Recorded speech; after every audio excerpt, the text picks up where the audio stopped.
morning, good morning. It's me, Lauren Cadillac with Cadillac Law. As you know, they had an expert who didn't even have a bachelor's degree, which if you don't have a bachelor's degree, that's fine. I don't care. My daughter's not going to get a bachelor's degree. She's going to be a hairdresser. So she's going to get a hair license. She may go get a bachelor's degree someday or whatever, but initially in her lifetime and career, she's going to get a hair license. I don't care. Go get your HVAC certificate. If you've do something, right? What I care about is that the law requires a certain level of education to qualify as an expert. And you need to be truthful about your qualification. You can't lie to a federal... Who lies to federal court, y'all? You got a set of huevos, 80 pounds heavy, to lie to federal court about your qualifications. So that's why I went there. So this is a defense witness who's a cop, and he has some very interesting news for us. So let's just watch this together. Buchanan actually did go inside the residence. Yes, they did. For the bulk of the time that they were in the residence, where were you? Outside the residence. Were you with the black SUV? I was in the garage speaking to the defendant's mother. The defendant's mom? Yes. Janet? Okay. Yes. Where was the SUV at this point? In the driveway. Did you have an opportunity to see the SUV? I did. Did you walk all the way around it? Not all the way around. Did you see the rear end of it? I did. Did you make note of the rear end of it? Yes. How long would you say you were at the location in a position to observe the rear end of that SUV? 2 minutes, 20 minutes, something in between? Longer? I would say not the entire time that I was there, but a good amount of time. More than a glance? Yes.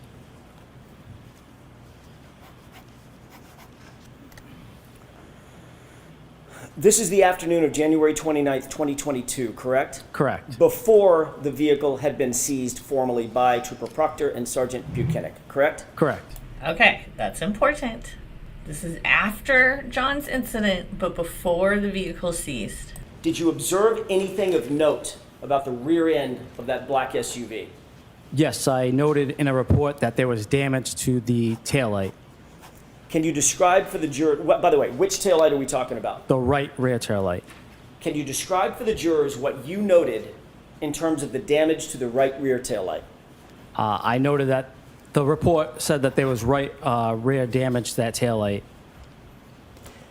When you say damage, have you ever described that damage previously? I have. Can you tell us what that description is? There was, it was damaged, the taillight was damaged, but there was a crack missing, but it was not completely damaged. When you say there was a crack, do you mean there was a piece missing? A piece was missing. Can you describe for the jurors kind of what that piece looked like, how big it was, how small, the shape, as you would call it? The piece was about maybe this big. Is that maybe the size of a dollar bill, maybe 6 inches? 6 inches. And or so. how wide? Maybe that wide, maybe 3 inches. Wow, that's substantially less wide than the whole casing, isn't it? 3 inches, 2 inches, somewhere in there. I want to show you a photo. Your Honor, with the court's permission, I would like to show Exhibit 13. It's been previously marked. Do you see what's depicted in this photograph? I do. What does that appear to be, just generally? The right rear taillight. Of what? The Lexus SUV. Is that consistent with the black Lexus SUV that you saw at the Reed residence? That was the black Lexus. That was not the taillight the day I was there. Do you see the condition of that taillight as it's depicted in this photo? I do. Sergeant Barros, is this the condition of the right rear taillight when you showed up at the Reed household at around 3:15 in the afternoon on January 29th, 2022? Absolutely not. What's different about this photo, sir? That taillight is completely smashed out. Absolutely not. That taillight is smashed out.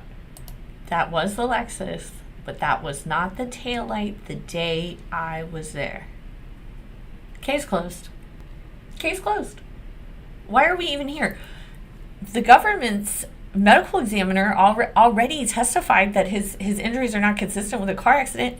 Now we have a real cop who believes in the truth show up and say, nah, the taillight didn't look like that. And we have video of Proctor at the taillight. And Higgins, who was in the house. Can you? Come on. Come on. Like, how dumb does the judge and the prosecution think the jury is? Here's the thing. As a whole, most Americans tend to not be the brightest, not the greatest at reading, following directions, simple things like that. It's kind of a side effect of the society we live in. It is what it is, right? However, my experience has always been that when said American steps into the jury box, they become the most attentive and studious and paying attention version of themselves humanly possible. If they put out the level of effort they put out in the jury box, like at school or at their work, they'd be CEOs. Okay, they'd have, they'd be doctors. People take jury duty seriously, as they should. Lives are at hand. Take it seriously. But people really honor and respect that role. When they're put in that role, they really are diligent about it, in my experience. And so not always the case, but typically they're going to be really diligent. So this jury is listening better than we are. They're seeing facial expressions, they're seeing movements, they're seeing all that. And I guarantee you, they're paying attention. Not guilty. There's no way. There's no way she could be guilty.